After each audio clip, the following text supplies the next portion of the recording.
Si vous sortez maintenant et demandez à 5 personnes ce qu'elles ne veulent pas, vous entendrez des choses telles que « Je déteste mon patron, je ne veux pas travailler avec lui. Je n'aime pas mon travail, je n'aime pas me lever tôt le matin. Je n'aime pas les cours à l'école, je ne veux pas travailler pour quelqu'un d'autre, je ne veux pas avoir de dettes. » Pendant qu'ils énumèrent les choses qu'ils ne veulent pas, arrêtez-les soudainement au milieu et dites « Ok, et les choses que tu veux, que voulez-vous » Vous remarquerez qu'ils sont confus et commenceront à réfléchir. Au bout d'un moment, certaines personnes pourront dire 1 ou 2 choses qu'elles veulent, mais pas plus. Comment cela se fait-il ? N'est-il pas intéressant de constater que, lorsque nous parlons des choses que nous ne voulons pas, nous avons des tonnes et des tonnes de choses à dire, mais que, lorsqu'il s'agit de choses que nous voulons, la majorité des gens n'en ont aucune idée. Vous savez à quoi ça ressemble ? La majorité des gens n'en ont pas la moindre idée. C'est comme si vous disiez « Je conduis une voiture de sport très rapide et je sais avec certitude que je ne veux pas aller à Paris, Berlin et Bruxelles. Mais je ne suis pas sûre de savoir où je veux vraiment aller. » Que se passe-t-il alors ? Vous vous retrouvez en panne d'essence et incapable d'atteindre votre destination parce que vous savez seulement où vous ne voulez pas aller. Vous voyez, ce qui est fou dans la société d'aujourd'hui, c'est que tout le monde fait la course avec des cerveaux de Ferrari, mais sans GPS. Si vous n'avez pas de vision et de clarté sur la destination que vous voulez atteindre, vous n'y arriverez tout simplement jamais. Vous pouvez acheter la Ferrari la plus chère du monde et conduire aussi vite que vous le pouvez. Mais si vous ne savez pas où vous allez, vous n'arriverez nulle part. Préférez-vous conduire une Ferrari du haut d'une falaise à 200 km/h ou conduire une Toyota vers une destination précise ? Tout cela semble assez simple, non ? Vous vous dites peut-être « Oh, c'est ça la grande sagesse que vous avez pour moi ?» En fait, oui, c'est ça. C'est exactement ça. C'est la première chose que font les personnes riches. Ils définissent clairement ce qu'ils veulent et où ils veulent aller. Leur destination est claire comme de l'eau de roche et ils ne gaspillent pas d'énergie pour les choses qu'ils ne veulent pas. Mais la majorité des gens font le contraire. Et c'est pourquoi, lorsque vous leur demandez ce qu'ils ne veulent pas, vous obtenez de nombreuses réponses. Le cerveau humain fonctionne d'une manière très intéressante. Vous voyez et obtenez ce sur quoi vous vous concentrez. Si vous vous concentrez sur les choses que vous ne voulez pas, devinez quoi ? Oui, vous obtenez les choses que vous ne voulez pas. Les choses que vous voulez pourraient être devant votre nez, mais comme vous êtes concentré sur le négatif, vous ne voyez pas l'opportunité. Laissez-moi vous raconter une histoire amusante pour vous expliquer ce que je veux dire. Il y a quelques jours, j'étais à la maison en train de préparer du café. J'ai ouvert le réfrigérateur pour prendre du lait, mais je n'en ai pas trouvé. J'ai fermé le réfrigérateur et j'ai décidé de boire mon café sans lait, mais je me suis soudain souvenu que j'avais acheté du lait l'autre jour et que je devais en avoir quelque part dans le réfrigérateur. J'y suis donc retournée et j'ai commencé à chercher du lait, mais là encore, pas de chance. J'ai presque fixé le réfrigérateur pendant 15 secondes. J'étais sur le point de fermer la porte et j'ai soudain vu le lait. Il était juste là devant mon nez tout ce temps, mais je ne pouvais pas le voir. Vous savez pourquoi ? Parce que j'ai toujours acheté une marque de lait emballée dans une couleur bleue, mais la dernière fois que j'ai fait les courses, il n'y en avait plus et j'ai choisi une autre marque dans un emballage rouge. Et à cause de ça, mon cerveau s'est concentré sur la recherche du paquet bleu tout le temps et a ignoré le lait dans le paquet rouge. C'est la même chose dans la vie. Vous voyez et obtenez les choses sur lesquelles vous vous concentrez. C'est pourquoi il est important de se concentrer sur les choses que l'on veut. Une remarque importante ici. Lorsque vous définissez ce que vous voulez, soyez aussi précis que possible. Par exemple, si je vous demande quel genre de fille vous voulez fréquenter, vous pourriez dire « Je veux une fille qui a fait des études et qui mesure 1,65 m ». Si vous ne me donnez que ces 2 critères, je pourrais vous amener une grand-mère de 72 ans qui a fait des études et qui mesure 1,65 m. Bon, ça va vous convenir ? Je suis sûre que non. Enfin, ça dépend de votre âge en fait. Mais soyez très précis, dans les moindres détails. Imaginez que nous soyons dans un an et que, lorsque vous vous remémorez l'année écoulée, vous vous rendiez compte que c'était la meilleure année de votre vie. À quoi ressemble cette vie pour vous ? Soyez ému et visualisez des détails spécifiques sur ce qui a rendu cette année si extraordinaire. Plus précisément, posez-vous les questions suivantes. Combien d'argent gagnez-vous ? Combien d'argent avez-vous mis de côté pour la sécurité de votre famille ? De qui prenez-vous soin financièrement? Où travaillez-vous chaque jour? Avez-vous un bureau à domicile ou vous rendez-vous en voiture dans un nouveau lieu? Faites-vous passer votre entreprise existante au niveau supérieur? Lancez-vous votre propre entreprise? Êtes-vous en train de gravir les échelons de votre emploi? Avez-vous une meilleure relation avec votre patron? Mieux encore, êtes-vous le patron? Comment votre conjoint ou votre partenaire vous regarde-t-il le matin ou après une longue journée? Comment sont vos relations avec vos enfants ou les membres de votre famille? La deuxième chose que font les gens riches et qui réussissent, c'est qu'ils savent où ils sont. Où êtes-vous? Où en êtes-vous dans votre vie en ce moment même? Ce que je veux dire, c'est que vous ne devez pas répondre littéralement. Ce que je veux dire, c'est quelle situation vivez-vous actuellement dans votre vie? Ne mentez pas. Peut-être que vous sortez tout juste de l'université ou que vous êtes en train de la terminer et que vous ne savez pas quoi faire de votre avenir. Peut-être luttez-vous avec le sentiment d'avoir un potentiel inexploité. Peut-être essayez-vous de trouver quelque chose qui puisse améliorer vos finances. Peut-être voulez-vous simplement commencer quelque chose de nouveau pour changer votre vie en mieux. Avant de vous rendre à votre destination idéale, vous devez savoir où vous êtes. Vous devez connaître votre point de départ. Prenez un papier et un stylo ou votre téléphone et répondez à cette question. Où en suis-je dans la vie? Vous pouvez aller au-delà de vos finances et écrire où vous en êtes dans les différents domaines de votre vie qui comptent le plus. L'amour, l'amitié, la santé, votre carrière et votre famille. Lorsque vous saurez où vous êtes et où vous voulez aller, vous commencerez à avoir un filtre qui vous permettra de dire non à certains amis, de dire non à certaines réunions, de dire non à certaines opportunités, de dire non à certains emails. La troisième chose que font les personnes riches est d'identifier leur pourquoi. Ok, maintenant vous savez où vous êtes et où vous voulez aller.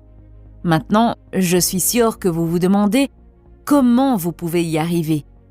Quel type d'outils ou de véhicules devez-vous utiliser? Eh bien, votre pourquoi, en d'autres termes, votre raison d'atteindre votre destination, est le meilleur véhicule dont vous disposez.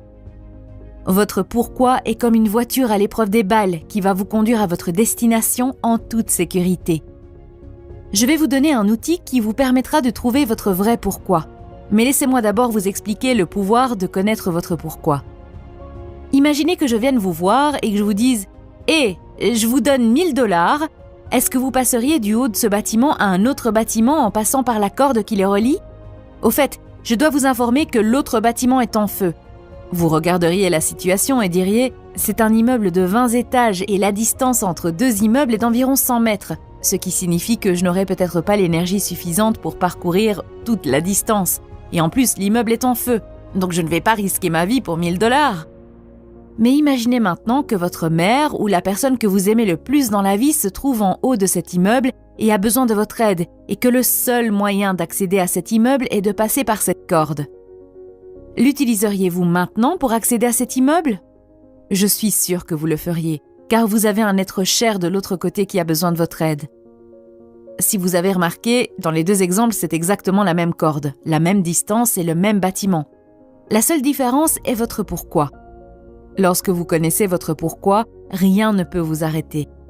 Quand vous connaissez votre vrai pourquoi, vous ne dites pas « Je suis fatigué aujourd'hui, je ne vais pas aller à la salle de sport ». Vous ne dites pas « Je n'ai pas envie de travailler sur ce projet aujourd'hui ». Vous vous présentez simplement à chaque fois, quoi qu'il arrive. Vous avez probablement un objectif que vous voulez atteindre. Peut-être voulez-vous gagner 1 million de $ ou obtenir un diplôme universitaire. Quel que soit cet objectif, laissez-moi vous demander ceci. Pourquoi voulez-vous atteindre cet objectif? Pourquoi voulez-vous gagner 1 million de $? Vous allez probablement dire que vous voulez la liberté financière, que vous ne voulez plus travailler pour quelqu'un d'autre ou que vous voulez aider votre famille. Ce sont de bons pourquoi, mais ils ne sont pas assez solides. Ils viennent de votre tête et non de votre cœur et de votre âme. Ces pourquoi ne sont pas assez forts. Atteindre la liberté financière n'est pas un pourquoi fort pour passer à travers les tempêtes que vous allez affronter. La liberté financière ne va pas vous pousser à sortir de votre lit à 5 heures du matin. Vous devez découvrir votre vrai pourquoi qui se trouve au fond de vous. Pour ce faire, voici un exercice appelé 7 niveaux de profondeur. C'est un exercice très simple, mais immensément puissant. Vous demandez simplement cette fois pourquoi vous voulez atteindre un certain objectif. Laissez-moi vous faire une petite démonstration. Disons que vous voulez gagner $1 million et je vous demande « Pourquoi voulez-vous gagner $1 million ?» Vous répondriez « Parce que je veux être libre financièrement. » Ok. Pourquoi voulez-vous être libre financièrement? Vous répondriez « Parce que je ne veux plus jamais me soucier de l'argent. » Ok. Pourquoi ne voulez plus jamais vous soucier de l'argent? Donc vous avez compris. De cette façon, vous allez demander 7 fois pourquoi. Si vous avez remarqué, votre réponse du pourquoi précédent est votre question dans le pourquoi suivant. Gardez à l'esprit que ce n'est pas 5 ou 9 ou 6 pourquoi, c'est 7. Ne me demandez pas pourquoi c'est 7 car je ne le sais pas, mais ça fonctionne comme par magie. Je dois vous prévenir à l'avance que vous risquez de pleurer en faisant cet exercice ou d'être très ému. Les premières réponses viendront de votre tête, puis lorsque vous atteindrez les 6e et 7e pourquoi, vos réponses jailliront de votre âme. Vous serez surpris de ce que vous venez de dire. Vous ne pourrez pas vous arrêter et les mots couleront tout simplement. Franchement, j'étais très hésitante quant à l'efficacité de cet exercice. Mais après l'avoir fait, je n'ai eu qu'un seul mot pour le décrire. Et ce mot est changement de vie. Numéro 4. Les riches nourrissent le bon loup. J'ai entendu un jour la fable d'une femme qui racontait à son petit-fils l'histoire de 2 loups qui vivent en nous. Ils sont ennemis l'un de l'autre et se battent constamment pour gagner. La grand-mère dit que l'un des loups est jaloux, négatif et envieux. Pour ce loup, tout le monde est mauvais et désagréable. Puis la grand-mère dit à son petit-fils « Mais tu as aussi un autre loup puissant qui vit en toi, qui est très positif et capable de faire de grandes choses.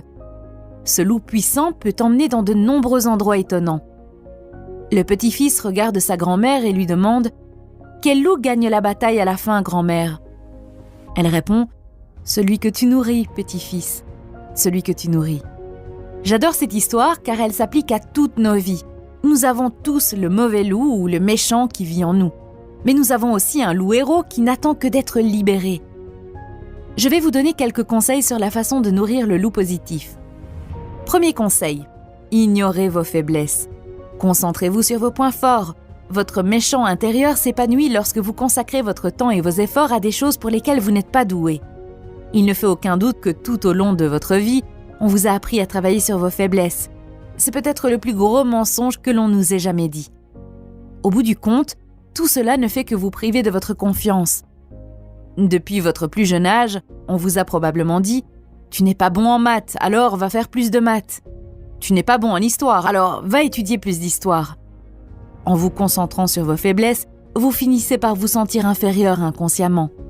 Par exemple, je suis une très mauvaise cuisinière. Alors, je ne sais pas comment j'ai survécu en vivant seule en tant qu'étudiante, ça je vous le dis.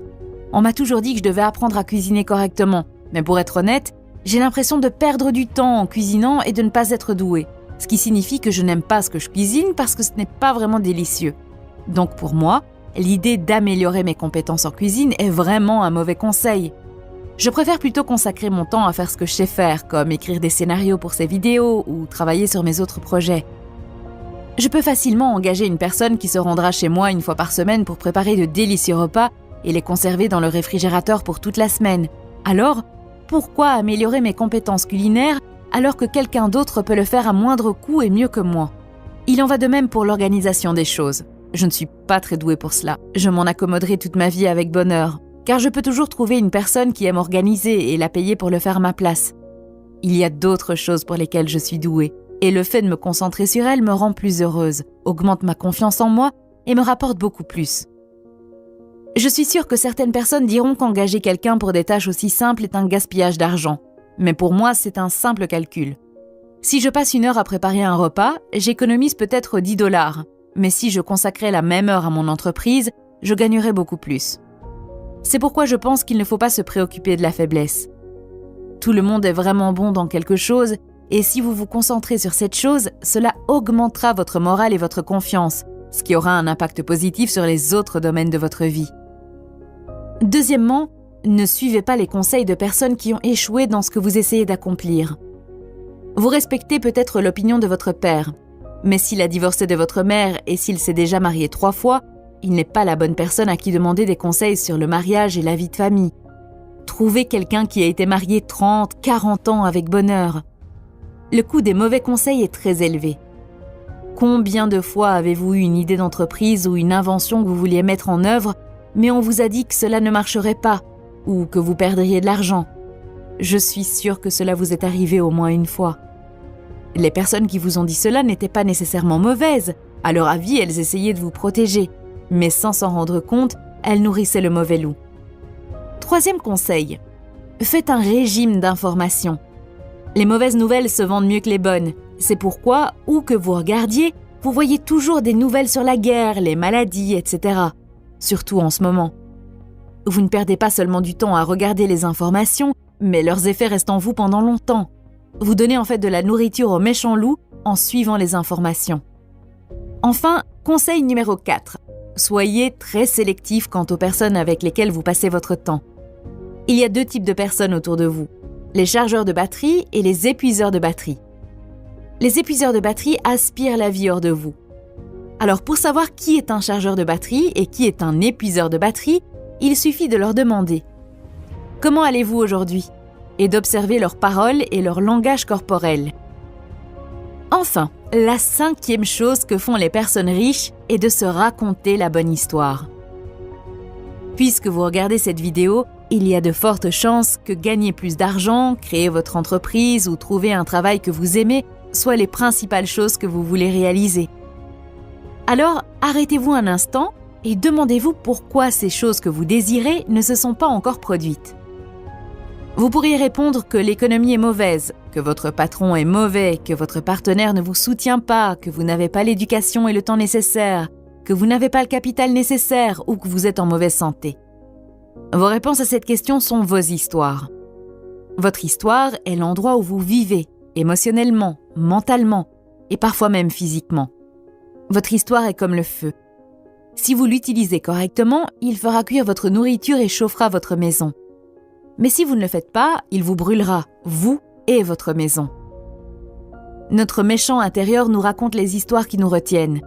Il le fait en nous racontant des histoires encore et encore, jusqu'à ce que nous ayons l'impression que ce sont des faits. Vos émotions, vos pensées et votre histoire sont votre vie. Et le plus effrayant est que parfois, les histoires que nous nous racontons ne sont même pas les nôtres. Par exemple, il y a une chance que l'histoire de votre grand-père décédé dirige votre vie sans que vous en soyez conscient. Alors cela semble effrayant, mais laissez-moi vous expliquer. Si votre grand-père a vécu pendant la dépression économique, il a probablement appris à être frugal avec son argent, à ne pas prendre de risques et à économiser autant qu'il le pouvait. Lorsque votre père est né, il a transmis ses histoires sur l'argent, l'épargne et le risque à votre père, et votre père vous les a transmises. Vous avez probablement certaines opinions sur la prise de risque et l'argent, et vous pensez peut-être qu'elles sont les vôtres, mais il y a de fortes chances qu'elles ne le soient pas. Vous avez peut-être vécu dans une histoire qui n'est même pas la vôtre. Que les histoires que vous vous racontez soient les vôtres ou non, cela n'a pas vraiment d'importance. Ce qui compte, c'est que vous y croyez et qu'elles vous font du mal. Par exemple, vous vous êtes peut-être dit pendant des années que vous étiez timide et vous l'avez accepté comme un fait. Peut-être y avait-il une fille que vous vouliez aborder, mais cette croyance a eu un impact sur votre confiance en vous et vous ne lui avez jamais parlé. Et maintenant, à chaque fois que vous vous souvenez d'elle, le sentiment de regret est si fort que vous vous détestez de ne pas lui avoir parlé. Ou bien, peut-être y avait-il une réunion importante et vous aviez une excellente idée à partager, mais vous n'avez pas osé parler devant les gens et par conséquent, vous avez perdu la reconnaissance de vos pairs et de votre patron. Maintenant, je veux que vous imaginiez que 5 ans ont passé et que vous n'avez changé aucune de ces histoires limitatives. Pouvez-vous voir combien cela va vous coûter ? Il est probable que le simple fait d'y penser soit douloureux. Mais ne faites rien et restez assis pendant quelques secondes avec ce sentiment de douleur. Ressentez la douleur. Si vous ressentez la douleur, vous serez peut-être prêt à agir. Voici donc une petite action pour vous. Tout d'abord, écrivez vos plus grands objectifs et demandez-vous pourquoi vous ne les avez pas encore atteints. De vos réponses émergeront vos histoires. Maintenant que vous avez identifié vos histoires, voici une astuce puissante pour les gérer. La meilleure astuce consiste à prouver que l'histoire n'est pas vraie. Pour vous débarrasser définitivement de votre vieille histoire, trouvez la preuve qu'il s'agit d'un tas d'ordures. Par exemple, vous voulez peut-être commencer quelque chose, mais vous pensez que vous n'avez pas été à l'université et que c'est pour cela que vous n'êtes pas qualifié pour le faire. Alors demandez-vous, y a-t-il quelqu'un qui n'a pas de diplôme et qui a déjà réalisé ce que je veux réaliser? Vous trouverez probablement de nombreuses personnes. Laissez-moi vous donner un autre exemple. Il y a une belle histoire dans l'un des livres de Brian Tracy qui, je pense, illustre bien ce conseil. Brian raconte qu'un jour, il parlait sur scène de la possibilité de doubler ses revenus et du fait que c'était à vous de le faire. Après le discours, un homme du public l'a approché et lui a dit qu'il disait de belles choses, mais que dans son entreprise, il n'y avait aucun moyen de doubler ses revenus. L'homme a expliqué que chaque fois qu'il demande une augmentation de salaire, il se plaigne toujours qu'il n'y a pas de budget et que l'entreprise est confrontée à de gros problèmes. Brian lui demande s'il connaît quelqu'un dans son département qui gagne 2 fois plus que lui. Et l'homme répond que oui, il en connaît. Brian lui explique alors que son entreprise est prête à payer 2 fois plus. C'est juste qu'il ne veut pas développer les compétences nécessaires pour atteindre ce niveau. L'homme n'a rien dit et est simplement parti. Vous voyez, l'histoire de cet homme l'a convaincu qu'il était impossible de doubler son revenu. Mais en réalité, il ne voulait tout simplement pas apprendre de nouvelles choses et élever son niveau. Pour terminer cette vidéo, nous avons parlé de 5 choses que les gens riches font. Ce sont savoir ce que vous voulez et où vous allez, savoir où vous êtes et quel est votre point de départ. Nous avons également parlé de l'importance d'identifier votre vrai pourquoi et pourquoi vous devez toujours nourrir le bon loup. Enfin, nous avons discuté de la manière de changer les histoires limitatives que vous vous racontez. Cette vidéo est basée sur un livre intitulé « Millionaire Success Habits » écrit par Dean Graziosi. Enfin, si vous avez aimé cette vidéo, vous aimerez peut-être aussi la vidéo que vous voyez à l'écran en ce moment. N'oubliez pas de la regarder également. Si vous aimez les vidéos comme celle-ci, appuyez sur le pouce bleu et abonnez-vous. Cela aide beaucoup la chaîne. Merci d'avoir regardé et à bientôt.